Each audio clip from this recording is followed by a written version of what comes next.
I was sitting in my office one beautiful afternoon, idling away, because on that particular day, there wasn't much work to do. I was the assistant board representative of the company where I worked, so most of my responsibilities involved supervision and oversight. I didn't do any manual labor, which explained why I had a spacious office with all the fixings. I was 35 years old, tall, brown-skinned, a handsome face, and the swagger of a college kid, despite my age. Most of my colleagues were married. There were a few bachelors and spinsters, though, and I happened to be one of them. Many times, people wondered why I wasn't married yet. Some even asked openly. Very few knew I had once been engaged at the age of 27. Yes, I had a fiancée. A woman I loved with everything I had. She was a good woman in every sense of the word, kind, intelligent, and gentle. Her only flaw, if I could call it that, was her gullibility.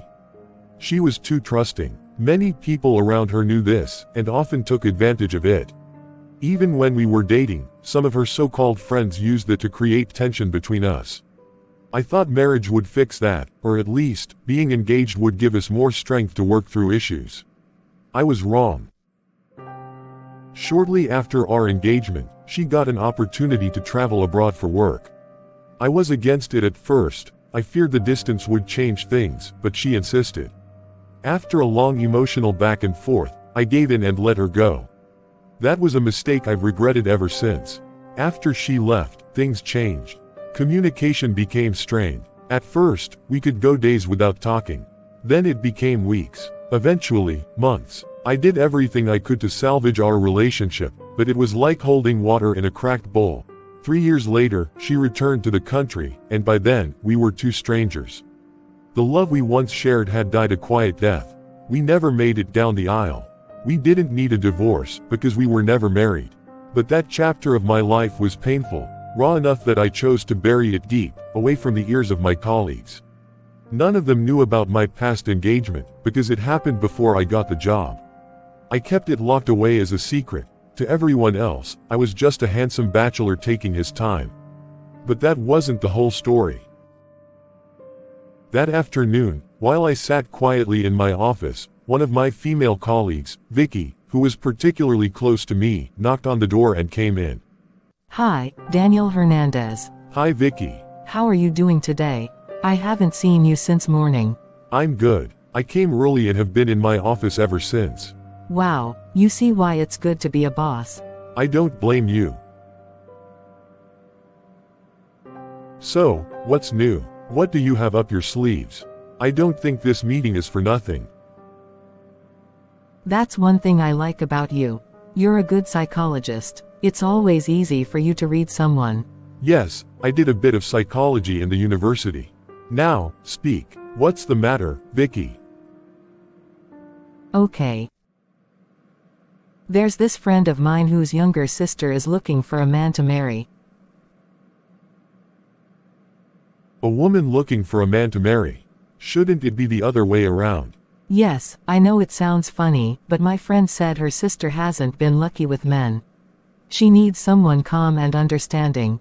I think you fit the picture. So, you want me to marry someone I don't even know? Are you alright? Not necessarily, unless you're interested. I could arrange a meeting for you both to talk and get to know each other.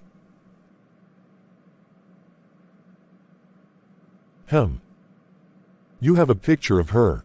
No. Have you seen her before? Yes. What kind of girl is she? Well, I don't know her too well, but they come from a well-cultured home. I believe she's a good girl.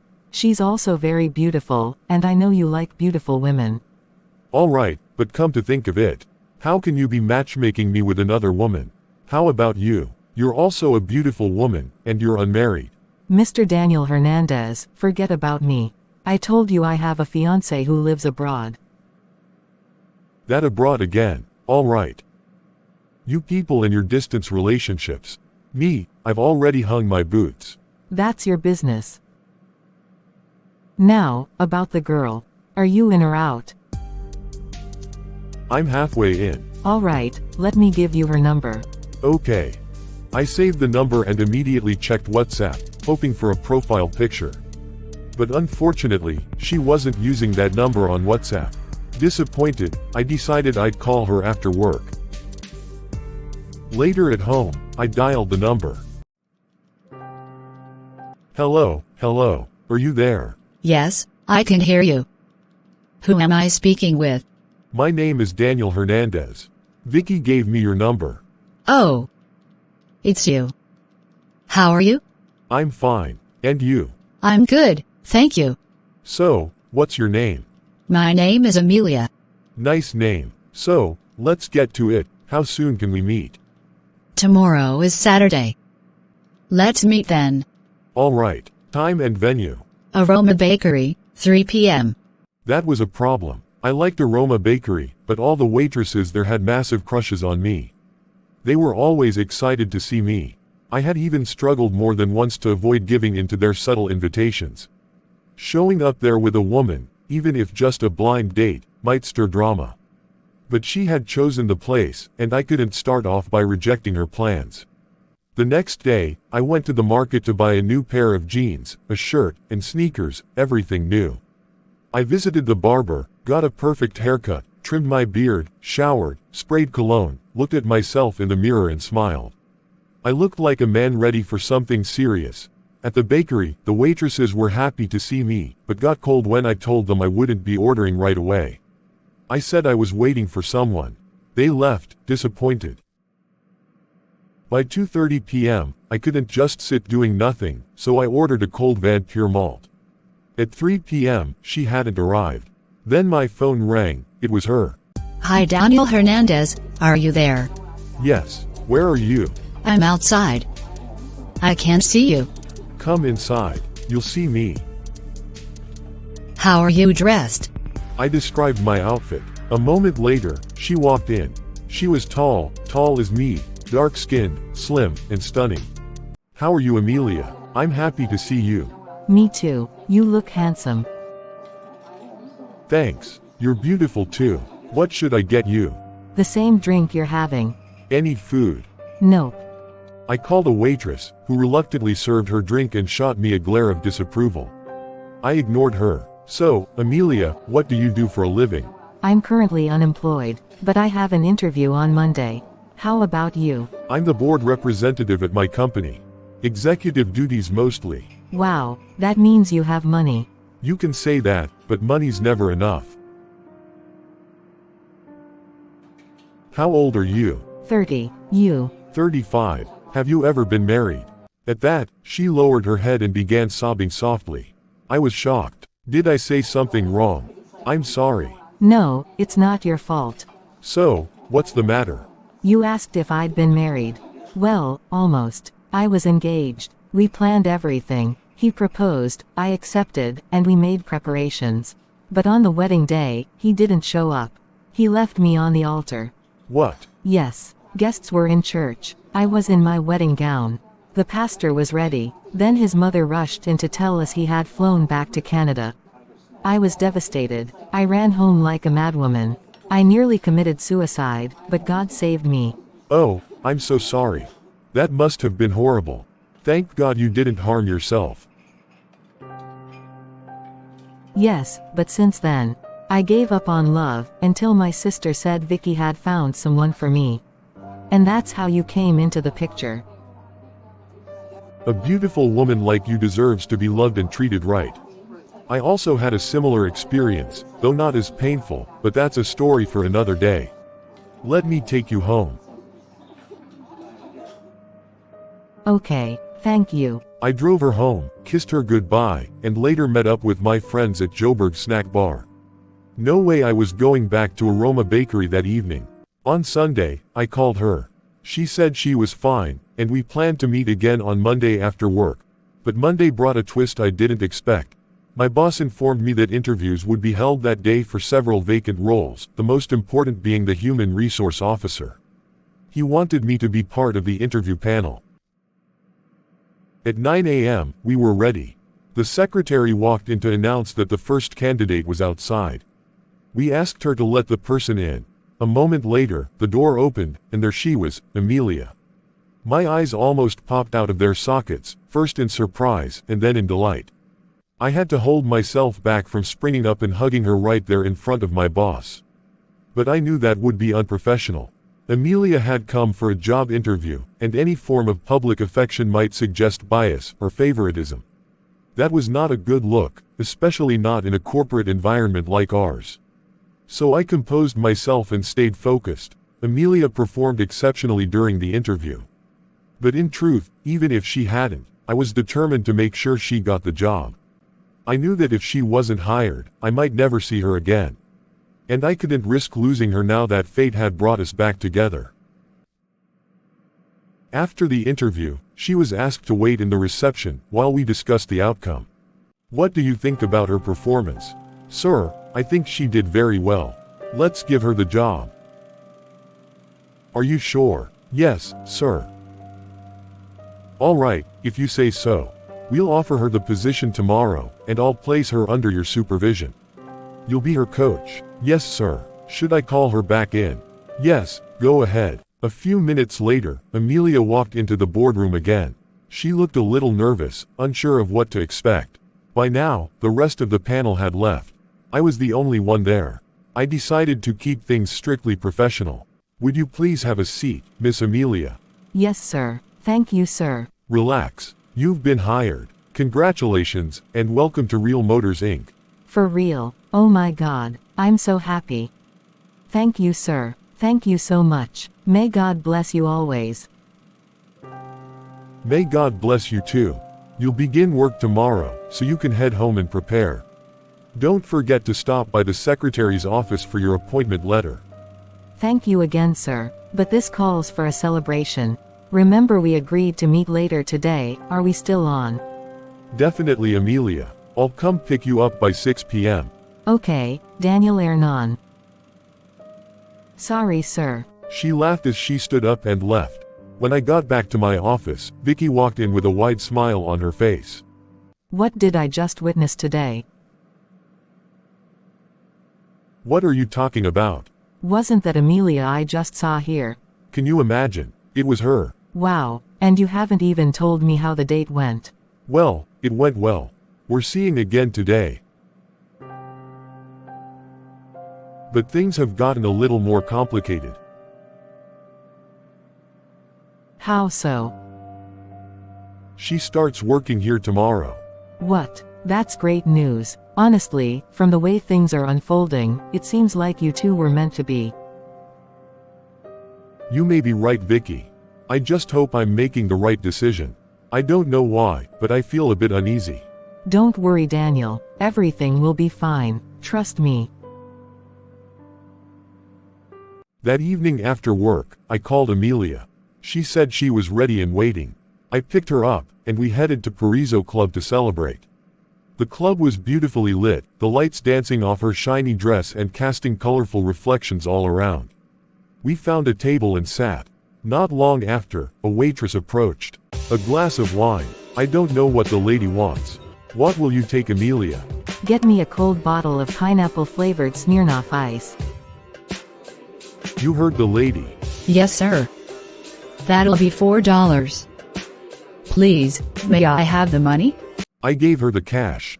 Minutes later, she returned with our drinks. We started sipping immediately. The DJ switched to a groovy track, and Amelia stood up to dance. Her moves were effortless and captivating. I couldn't resist, so I joined her. After a few songs, we returned to our seats. I'm tired of dancing. Can we go somewhere quiet, where we can actually talk? Sure, I know a place, Wayne's Bar. Is it nice? Very cool. You'll love it. We got into the car and headed to Wayne's Bar. Wayne, my friend and the owner, welcomed us with a wide grin. Boss, welcome. Thank you. Is that madam? Yes, she is. Wow! She's beautiful. Welcome, madam. What can I get you both? 2 bottles of pineapple-flavored Smirnoff Ice. Wayne brought the drinks, opened them, and left us in peace. This place is beautiful. Yes, that's why I brought you here. All right, let's talk. Tomorrow, you officially become my boss. What are the company rules about dating coworkers?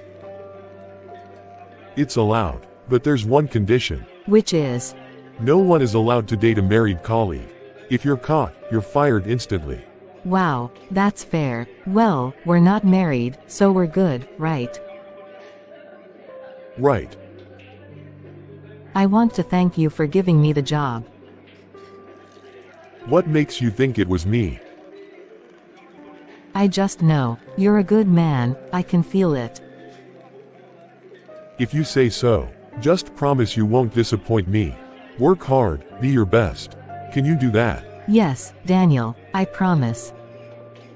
3 hours later, we decided to call it a night. I drove her home, but before I could drive off, she asked me to follow her inside. I hesitated, but she insisted. Inside her bedroom, she asked me to sit on the bed and then went into the bathroom. When she returned, she was completely naked. Amelia. Come on, Daniel, we're adults. I know, but this isn't right. Don't tell me you're one of those people who pretend they're saints. No, I'm not pretending. I'm just trying to do better. I've made mistakes before, I don't want to repeat them. So, what now? If this is going to go anywhere meaningful, we can't start like this. All right, Pastor Daniel. I'm not a pastor, just someone trying not to mess up again. I left a few minutes later, my heart beating fast, not just from the temptation I'd resisted, but from the realization that this woman might not share my values. And yet, I liked her. The next day, I was at the office early. Amelia came in later, looking breathtaking.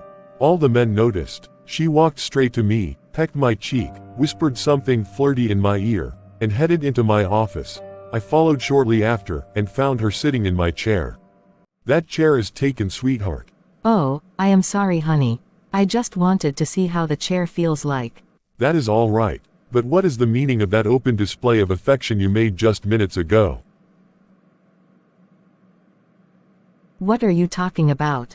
Am I not free to peck my man in the morning when I feel like it? No, that is not what I mean. You know it is your first day at work, and you have that kind of personality that people cannot ignore. You dress and look like a celebrity. So, you have to tone down on your show of affection when we are in the workplace. I thought you said unmarried people are free to date in this company. That is what I said. Still, you've just arrived. It wouldn't look right for a new staff member to start dating anyone immediately. We need to give it time before we let everyone know that we have something going. Please, understand. Looks like you are ashamed of me. Are you not happy to have me? Did you see how everyone was wowed by my entrance? You should feel blessed to have such a beautiful woman.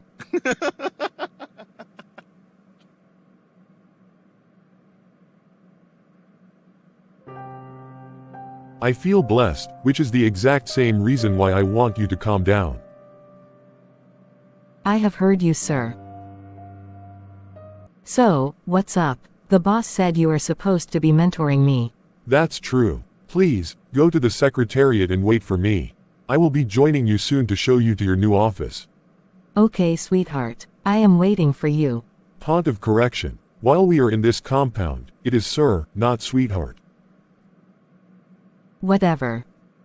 She said and started leaving. As she was about to open the door to exit, the door opened, and another colleague who had been away for 2 weeks, and had only just returned, walked in and looked at Amelia with surprise. When Amelia had gone, he locked the door securely, scurried to my table, sat down, and in a low tone, asked, "Is that not Amelia?" "Yes. Do you know her somewhere?" "Of course I do, sir." "Does she work here now?" "Yes, she does." "Is anything the matter?" "Not really, sir. However, when you have time, let me know." "Why?" "There is something about her that you need to know." "Something I need to know?" "Yes, sir, and it's very important." "In that case, I have all the time. Speak now." "Okay, sir. But do you have any special interest in her? You have suddenly become so interested in the whole thing." "My friend, whether I have interest in her, or I do not, it is none of your business. I urge you to speak now." All right, sir. He looked at me for some time, licked his dry lips that had been made worse by the air conditioning in my office, cracked his knuckles as if he was about to engage an adversary in a fist fight, and then, he began. Have you heard, or do you know that Amelia was abandoned by her fiancé on her wedding day? Yes, I do. She has told me that part of the story. Anything new? Did she tell you why she was abandoned? Nope, she didn't. All she did was tell me tales of being abandoned at the altar, and of her having a morbid hatred for men as a result. She said she hadn't dated any other man until I came along. How did you meet her? On a blind date. How long has that been? I don't think it has been up to a week. Well, it may interest you to know that she was my classmate back in school. She was a very loose girl back in the days. Very, very loose. So, what's the big deal? I was a loose man myself before I became responsible. People change. I am sure she has changed. She hasn't changed, sir, and that was the reason she was abandoned by her fiancé at the altar. Have you never wondered why her former fiancé waited until their wedding day to call off the marriage? I have wondered, but I thought he was just heartless. He was a bushfaller, and you know, some bushfallers are very dramatic. They have many ways of jilting girls, and disappearing back to their bases overseas. Was there anything more to it? Yes, sir. Revenge. He wanted revenge, and he wanted it to be cold and savage. Like they say these days, the breakfast was served cold, very, very cold.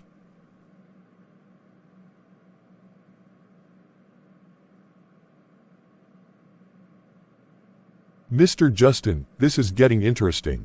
Tell me exactly what happened. Mr. Justin gave me a vivid explanation of everything that happened. In fact, he was so lucid and articulate that I was able to form pictures in my mind as he spoke. He said it was during a December rush that Amelia's husband met her. He fell in love immediately because, as we all know, she's very good looking. He had come back from abroad, and had brought a lot of money with him. So, when he met Amelia, and they fell in love, he proposed to her soon after. She agreed without further thinking, and he was very happy. However, Amelia had other plans of her own. Amelia already had another guy who lived in overseas too. In spite of her coquetting nature, she loved that one for real, and had been looking for a means to go join him overseas. So, when the new guy came and proposed to her, she accepted his proposal in the hope of making money from him, and if possible, travel abroad with him. Her plan was to divorce him as soon as they travel and marry her original boyfriend. But something happened that hitherto unknown to her, was going to wreck her plans. Her boyfriend overseas and the new one, whose proposal she had accepted, were friends. She didn't know. Normally, guys talk to each other. So, one day, her new boyfriend told the other one that he had come to Africa and had met a very beautiful girl whom he planned to marry. Excitedly, his friend, whose name was Evans, asked him who the girl was. You could imagine Evans' shock when he realized that his beloved Amelia was the very same girl his friend was going to marry. He told his friend that Amelia was his girlfriend, and he could not understand what was happening. So, they decided that they were going to be sharing messages. From that day, they started forwarding to each other any message Amelia sent to them. Poor Amelia, she had no idea that she had been caught, and right now, she was under scrutiny. She confidently kept up with her communication between both guys. She was telling her first boyfriend, Evans, that she would be coming to join him soon. Evans asked her how she planned to manage that, but she refused to tell the truth. She kept telling him how much she missed him, and how she couldn't wait for them to be together again. In the same vein, she was also seriously making wedding plans with her new fiancé, without knowing that she was walking into a trap. She didn't know that the two men in her life were sharing all her messages. The wedding day finally came, and all preparations were made. She went to church and waited forever, but her fiancé didn't show up. Then, in shame, disgrace, embarrassment and humiliation, she discovered that what she had been seeing only in movies, had finally happened to her. She had been abandoned on her wedding day. Her marriage had come to an end, even before it started. She ran out of the church, went home and wept like a baby. She even attempted suicide, but was saved. After a while, she decided to move on in the hope that all was not yet lost. She knew she could still bank on her original boyfriend, and continue to look for a means to go join him. However, when she reintroduced the topic to him, Evan said he was no longer interested. She couldn't understand what was happening and asked him why. He sent to her all the messages of her and her abandoned fiancé. She was in great shock. She begged and begged, urging him to reconsider. She explained to him that whatever she did was for the both of them, but Evans wouldn't budge. His mind had been made up. Amelia's mistake was that she didn't tell Evans about her plans. She wanted to keep everything as a secret and then surprise him. Oh, what a pleasant surprise it would have been had the two guys not known each other. Now, compounding on her mistake, she had also gone ahead to sleep with the new fiancé several times, without knowing that he had been recording the whole thing, and had been sending the recordings to her original boyfriend. Once again, she fell into another deep depression, but she soon recovered. I had been listening intently, while Justin's narrated the story of Amelia's mishaps. Thank you very much, Mr. Justin. I have heard you, but let me ask a question. Do you think Amelia really loved Evans, and that is why she did all those things just to be with him? I think so, sir, but I have known her for a very long time. Her love always only extends to the length of a coin. What do you mean by that? She always goes for the highest bidder. She is that kind of a person, extremely money-minded and materialistic. But most women are. Women are creatures that love to be pampered and taken care of. Yes, sir. I agree with you, but you see that Amelia. I can bet that she would have abandoned even that her so-called Evans that she claimed to love, once she had traveled overseas and met a better man.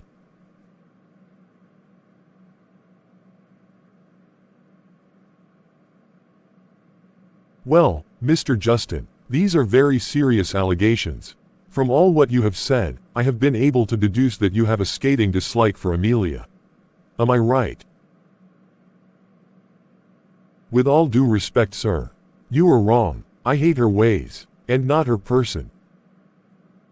I agree with you. What right-thinking man would dislike someone as beautiful as her? Anyway, I am going to be upfront with you. Sooner or later, you are going to be hearing rumors about me and her. Yes, we have something going on.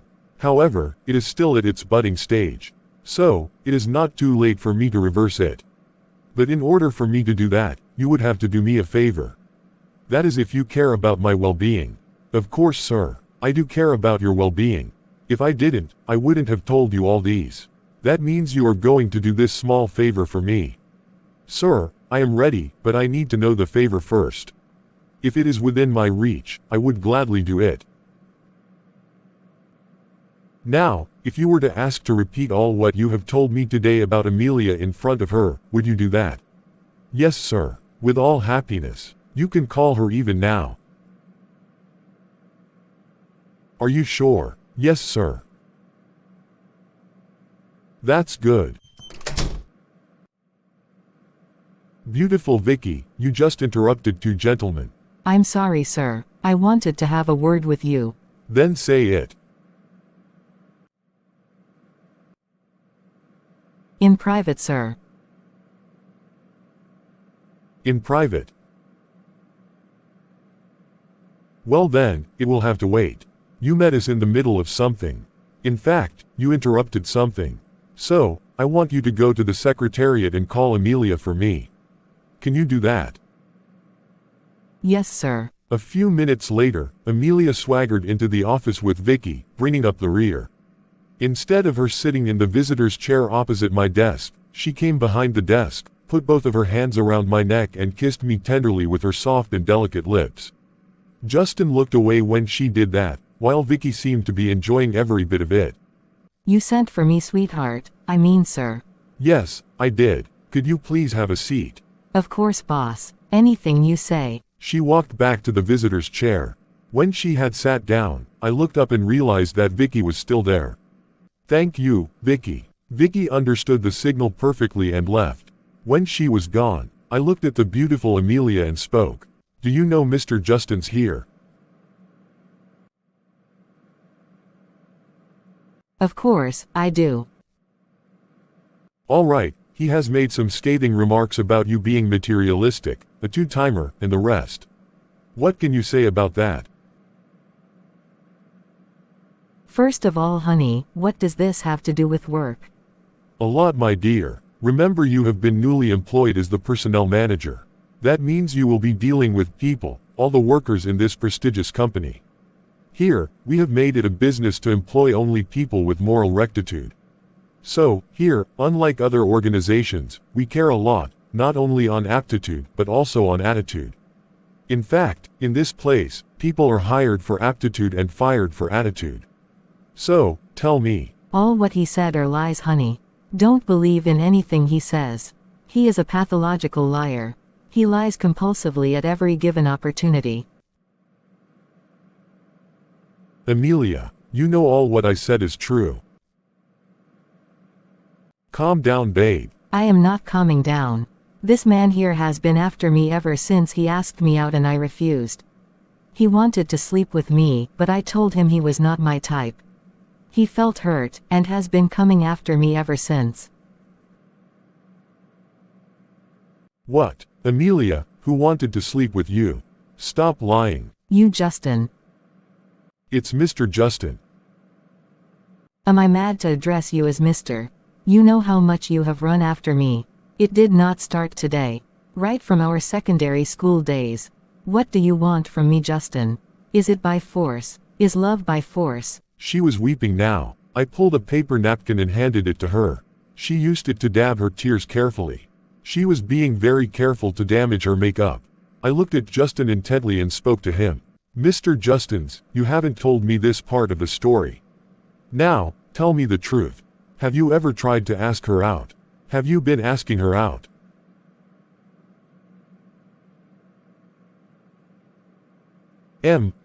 Yes, sir. I have. It's true. So, why did you skip that part of the story? By skipping that part of the story, you are making me to doubt every other thing you have said.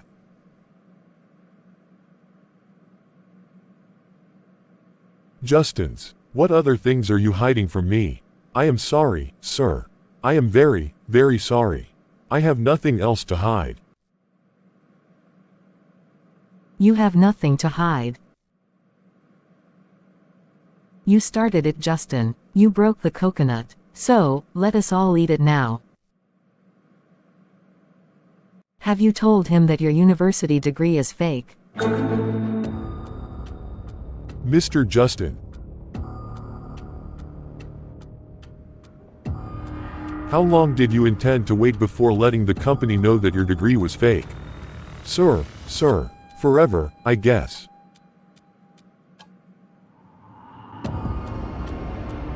So, you were here lambasting someone else when you were no good yourself. I am sorry, sir. You know what, Mr. Justin? You will be hearing from me soon. I will take your case up to the board of directors and the disciplinary and ethics committee. Now, leave my office. Sir, please, help me. If you take this to the board, I'll most likely lose my job. I'll be sacked. Please, sir. One more word from you, Justin, and I will fire you on the spot. Now leave. In shame and disgrace, he stood up and began to walk slowly to the door. There was a big smile on Amelia's face as she gloated over Justin's sudden misfortune.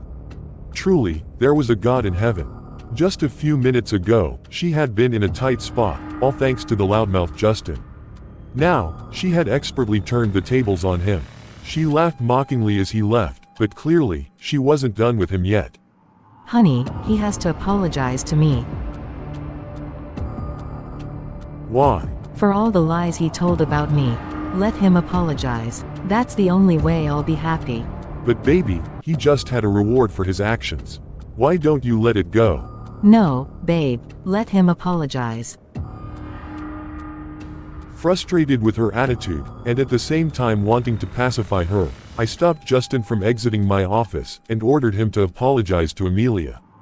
After all, he had brought the whole thing on himself. All right, Justin, you heard the lady.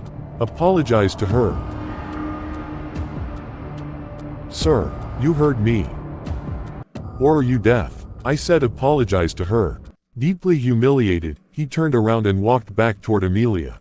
With his head still lowered, he spoke. Forgive me, Amelia. It's Mrs. Hernandez. Okay. Forgive me, Mrs. Hernandez. I haven't heard you. Please, speak louder. I'm sorry, Mrs. Hernandez, he said and ran out of the office. Amelia let out raucous laughter as soon as he left, but I wasn't happy. She had deeply humiliated him. No one liked their ego tampered with. I knew that even as Justin was leaving my office, he was already scheming up some fiendish way to get back at her. Did you have to go that far, babe? Yes, I had to. That man is a nuisance. He got what he deserved. I think you should even fire him immediately. That's not going to happen, babe. Please calm down. The man has put many years into this company. We can't just throw him away like that. But he has a fake degree. Yes, which is why I'll take his case to the ethics committee. We'll figure out a proper sanction. But as for firing him, forget it. Whatever. It had been 3 months since Amelia started working at Real Motors, and a lot had happened since then. Firstly, the ethics committee had sanctioned Justin. He came close to being fired, but since he had no prior offenses, and his record was clean, his salary was reduced instead.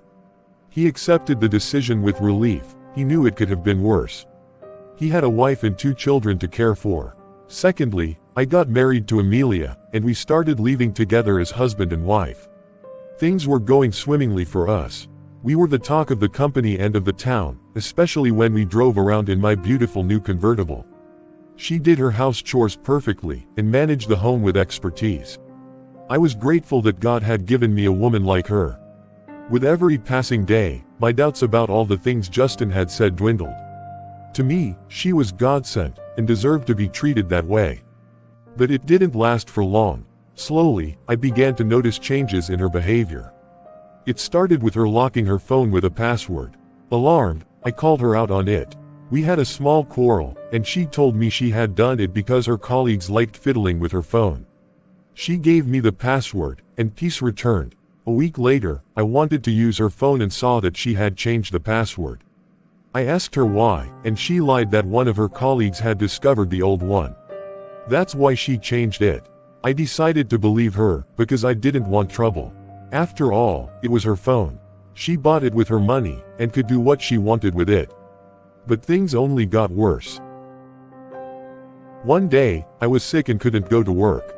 I would have loved for her to stay home and take care of me, but since we both worked at the same company, I felt it was inappropriate for both of us to be absent. So, I let her go to work, on the condition that she returned home immediately after. Our normal closing time was 3 p.m. But by 6 p.m., she still hadn't come home. I was worried and afraid. I called her several times, no answer. It wasn't until 7:30 p.m. that she returned. For God's sake, Amelia, where have you been all this while? At work, of course. Where else? Look at the time. It's almost 8 p.m. Work ends at 3. Where have you been for the past 4 hours? Why are you shouting? Remember, you're sick, and the doctor said you should rest. Are you joking with me? If you don't answer me right now, you'll regret it. Where have you been? All right, if you insist. I hung out with some colleagues. It wasn't a big deal. I lost track of time. Traffic was horrible today. You went to hang out while your sick husband was at home. Are you okay? I'm sorry, babe. I even tried to decline, but the boss, the managing director, was involved. He insisted I come along. You know how it would have looked to say no to him. Did you tell him I was sick, and you needed to go home? No. Why not? I forgot, honey. I looked at her for a full minute. A lot ran through my mind. But since it was her first time, I decided to let it go. I'm forgiving you this once. Next time, you won't be so lucky. Thank you, babe. She leaned in to kiss me, but I turned away. The next week, I recovered and returned to work. It felt like I had missed a lot. Amelia was all over the place, bullying everyone. Her fellow subordinates were terrified of her, especially poor Justin. I talked to her several times and asked her to change, but she wouldn't listen. It was like something else was controlling her. I made up my mind. If Amelia continued to be a nuisance, I would relieve her of her duties and open a shop for her instead. Real Motors wasn't the place for her drama. But when I shared this with her, she completely objected, and it nearly led to a fight. So, I dropped it. 2 weeks later, she realized something was wrong. One night, she asked to talk. I know I haven't been a good wife. I've been carried away by the fact that my husband is a boss. Please, forgive me. All I want is peace and respect. I'm glad you've realized your mistakes. That's the first step to change. I forgive you, as long as you return to the good woman you used to be. I will, honey. I'll do my best. Good. Is there anything else? I had a long day. Yes, that shop you promised to open, why don't you open it for my sister? What? Which sister? Maria. Maria, that talkative. Isn't she married? Yes, but does it matter? Yes, it does. She's married. If she wants a shop, let her husband open it for her. Not me. Is that your final decision? Yes, and I need to rest. Please, don't disturb me. I turned my back to her and lay down on the bed. She grumbled for about 30 minutes, but it didn't matter. My decision was final. The next morning, she didn't speak to me or prepare breakfast. She came home late that evening, and again said nothing. At night, she moved to the guest room. I was troubled, but there was a big deal at work that needed my attention. A client had ordered 10 luxury vehicles, worth several hundred million. I was overseeing the transaction. I decided to deal with Amelia later. The sale was successful, and the next day, my boss asked me to withdraw $60,000 and keep it in my office. He planned to use it to pay workers at our new site. I made the withdrawal, but on my way back, I was robbed at gunpoint. The thieves took everything. Thankfully, they spared my life. I returned to the company and reported the incident. Shockingly, no one believed me. My boss was the worst. He accused me of staging the robbery. He gave me an ultimatum: return the money or lose my job. I was broken. I had only $16,000 in the bank, my life savings. I hadn't even finished paying off my house. What was I going to do? I went home depressed. I couldn't sleep or eat. I had no one to confide in. My wife, the only person I could talk to, wasn't even speaking to me. The next day, the police came to investigate. They questioned several people and were serious about their job.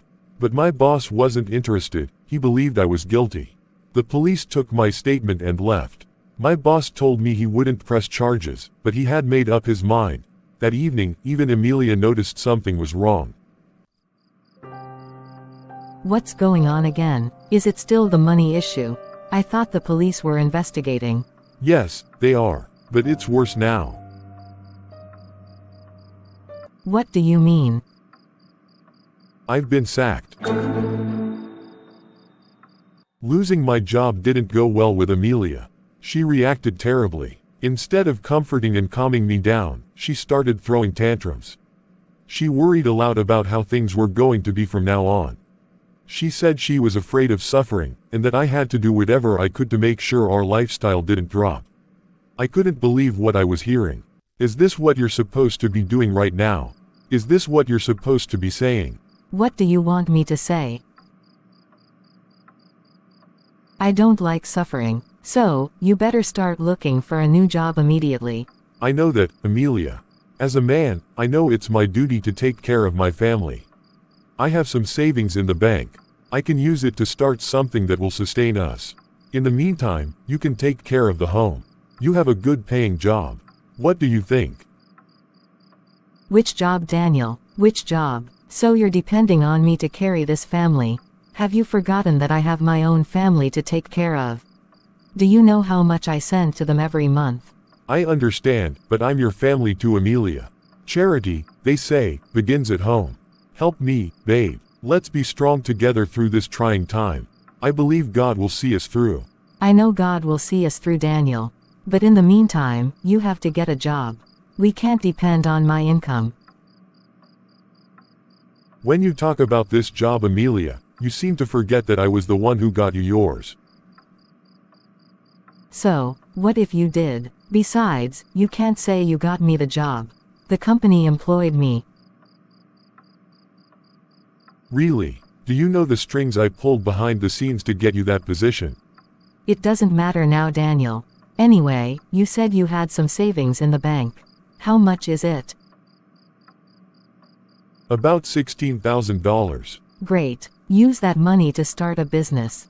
You know, that shop you refused to open for my sister, now you can open it for yourself. That would have been a good idea. I had already thought about it. But as you know, I still need to complete the payment on this house. It's our only fixed asset. If I don't pay it off, we could be thrown out, and I don't want that to happen.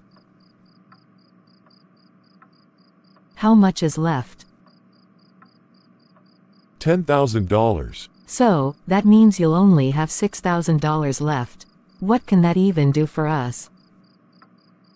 We'll manage, baby. I don't want to manage. Look at me. Do I look like someone who wants to manage? But Amelia, you have a job. So what? I knew I was in serious trouble. For the first time, I regretted ever meeting Amelia. In my mind, I blamed Vicky for introducing me to this kind of woman. I thought back to the day of our blind date and cursed the moment. I realized I had married a bad woman. What was I going to do? If it wasn't for the house payment, I might have been fine. But I didn't want us to be homeless. The payment was due. What could I do now? If only my wife would be a little helpful. Even if she didn't want to contribute financially, she could at least be emotionally supportive. That alone would ease the pressure. But she was doing the opposite. That night, when we were in bed, I tried to make love to her, but she rejected all my advances. She was already treating me like a stranger. I began to wonder how long it would take before she started cheating on me. My mind went back to Justin. Poor Justin had tried to warn me. But I had been blinded by love for a woman who didn't deserve me. Forgive me, Justin. I was already paying the price for not listening. A week passed, and I was able to complete the house payment. Thank God. The house was now officially mine. Next, I planned to use the remaining money to start a small business that could sustain us. I decided to share my plan with Amelia. Hi, babe. What? Nothing serious. I just want to let you know I'm planning to start a small business to support the home. What kind of business? I'm thinking of starting a cooking gas refilling business. Cooking gas is something people use every day, so the market is always there. I also want to offer POS services. Most of my friends are heavy airtime and data users. I could become their regular supplier. What? Daniel Hernandez. Sweetheart, is anything the matter? Please, don't sweetheart me. Daniel, don't you have any class? What does class have to do with this? So, the only business you could think of is selling cooking gas. Yuck, that's so pathetic. Do you know the kind of people I mingle with? Do you want them to say I'm married to a gas seller? But it'll put food on the table, Amelia. What kind of food, Daniel? What kind of stupid food? Since you asked for my opinion, I'm giving it. I'm totally against your proposal. So what do you want me to do? Think of something else. Something more classy and respectable. Something that won't turn us into a laughingstock. But you know I'm working within a limited budget. This is what I can afford. Do whatever you want, but don't drag my name in the mud. She walked upstairs, leaving me behind. I sat there, heartbroken. I wished I could turn back time. I didn't even realize when I fell asleep on the couch. The next morning, I woke up to Amelia's sarcastic voice. Good morning, sir. Good morning, wifey.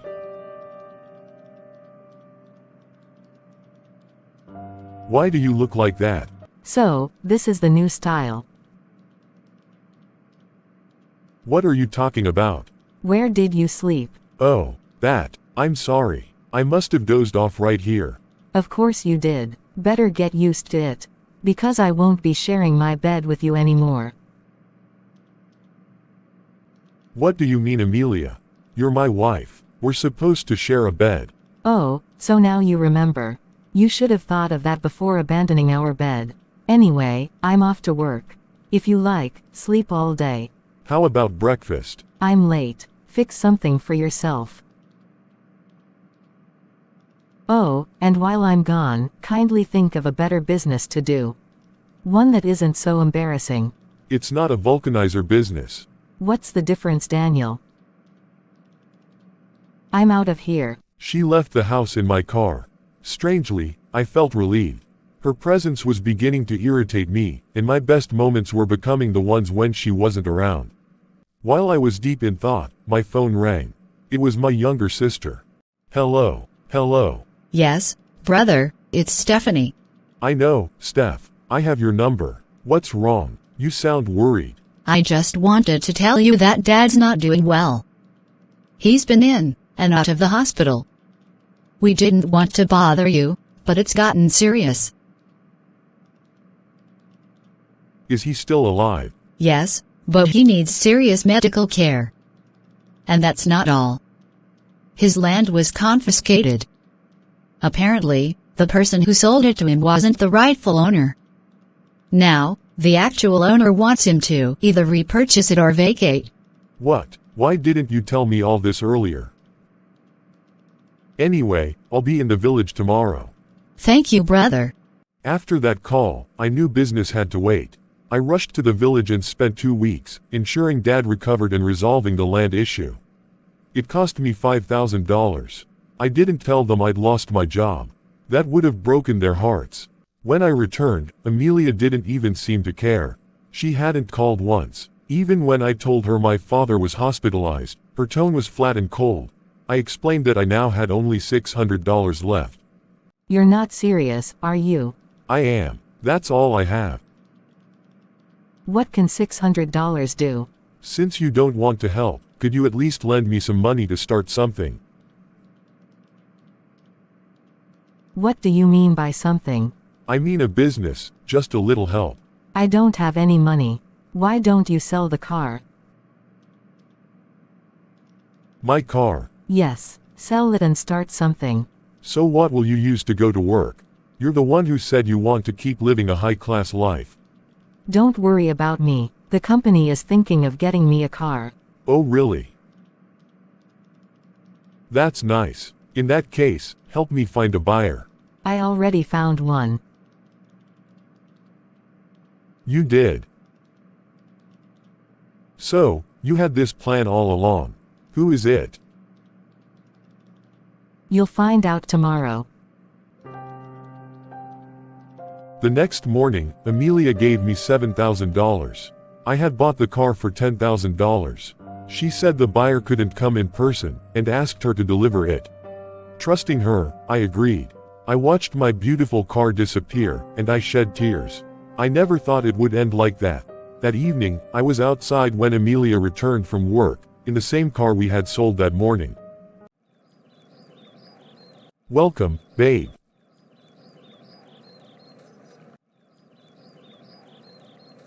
Why is the car back? Didn't you deliver it? Yes, I did. It's with the new owner. What do you mean? I mean, I bought it. I'm the new owner. Amelia. Yes, sweetheart. It's my car now. I couldn't believe what I was hearing. So, Amelia, my own wife, had tricked me into selling my car to her. What kind of woman does that? I thought the good book says when a man and a woman marry, they become one. Why would Amelia do this to me? So, why did you have to stress yourself with the whole tale about someone wanting to buy the car, when it was you all along? I know how much you love this car. I didn't want us to lose it. That's why I decided to buy it. But the car already belonged to us. It was our car. How can you buy what's already yours, unless, of course, you had an ulterior motive? What are you talking about, Daniel? Why are you sounding like this? You know exactly what I'm talking about, Amelia. So you had that much money in this house and kept it all to yourself. I asked you to lend me money and you refused, but you had enough to buy the car. Is this how selfish you are? But the car is still with us, and I gave you $5,000. What's the difference? The difference is that ownership has changed hands. If you really wanted the car, you could have just told me. I would have handed it over to you. In fact, you've been the one using it since I lost my job. But because of your selfishness, you decided to buy it, just so it would belong exclusively to you. If that's how you want to see it, fine. I was there for you when you needed help, Amelia. Now it's my turn, and you can't reciprocate. God is watching. I doubted she even heard that last part. She was already out of sight. That day marked a new low in our marriage. That night, when I tried to touch her, she reminded me that my place was on the living room couch. When I protested, saying the house belonged to me, and I could sleep wherever I wanted, she simply moved to the guest room. From that point, things went from bad to worse. She stopped cooking entirely, and came home whenever she pleased. I was left alone in the house most times. In that solitude, I had time to think about what to do with the money I got from selling my car to my own wife. Since Amelia no longer spoke to me, I decided to move forward with my original plan to start the gas business. The next day, I went to town and met a few people in that line of business. One of them, a man who seemed kind and sincere, promised to help. He showed me a shop and said he'd negotiate a fair deal with the landlord. He assured me he'd help set up the business, and I was grateful. They say that when people meet, the brain releases a chemical called oxytocin to help build trust. I guess mine spiked when I met this man, because I trusted him quickly. He told me everything would cost about $5,600, rent, gas cylinders, gas, refill machines, power, and setup. He told me to give him the money and everything would be ready by Monday. I paid him, took his contact, and went home. Over the next few days, we chatted regularly on WhatsApp. He even sent me pictures showing supposed progress. But by Sunday evening, he stopped responding. I tried calling him, his number was switched off. Worried, I decided to go to the shop location on Monday morning. When I got there, I met a few other gas dealers, but the man's shop was locked. I asked one of them, "Good morning, sir. My name is Daniel Hernandez. I'm looking for Mr. Benson." The Mr. Benson who owned that locked store? "Yes." You had business with him? "Yes." I'm surprised he didn't tell you. He's traveled out of the country. "What? You're not serious." I am. His whole family won the American TV lottery. He sold the shop and left on Saturday. My whole world crumbled in that moment. My vision blurred, my legs became weak, and my head spun. I had just lost almost all I had left. That $5,600 was from the car sale. I had only $1,000 left after spending $400 on basic upkeep. What did I do with that? God, why me? The man saw my state and asked, Sir, do you need help? "Please, just lead me to a seat." That evening, I returned home and sat on the sofa, drenched in depression. My head pounded, and I could barely think straight. How did I get here? I had come to this city with dreams. I had landed a good job, built a life, and then Amelia happened. Since meeting her, everything had gone downhill. Lord, please help me.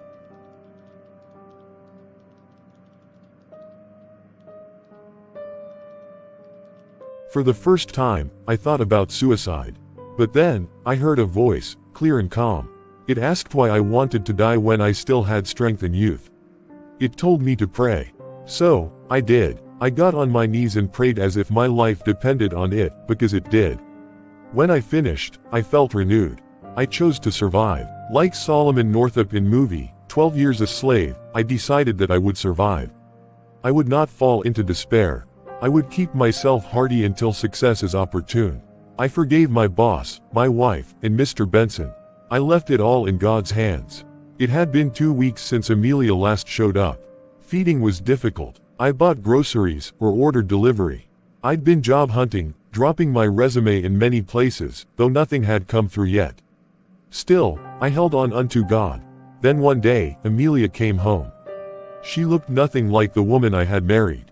She was dressed like a prostitute, and I was too stunned to speak. But she spoke first. Honey bunch, I missed you. How have you been? Well, I know you're ignoring me.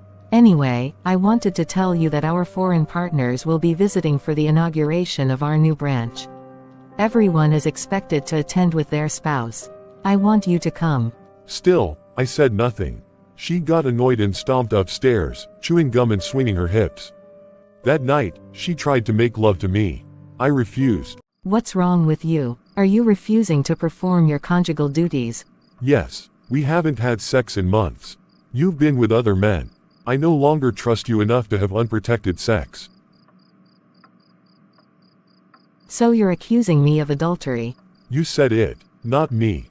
Please, leave me alone. I know you're only home tonight because of the company event. Don't worry, I'll be there. You will. Yes.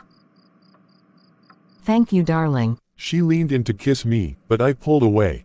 The next day, we dressed and went to Real Motors in my former car, now hers. It was my first time in that car since I sold it to her. Stepping into the company premises brought a wave of nostalgia. Some staff still greeted me respectfully. I scanned the crowd for Justin, but I didn't see him. During the event, I was seated at the back, among the nobodies. Amelia stayed close to the MD. She kissed him on the lips once, without shame, in my presence. I couldn't take it anymore.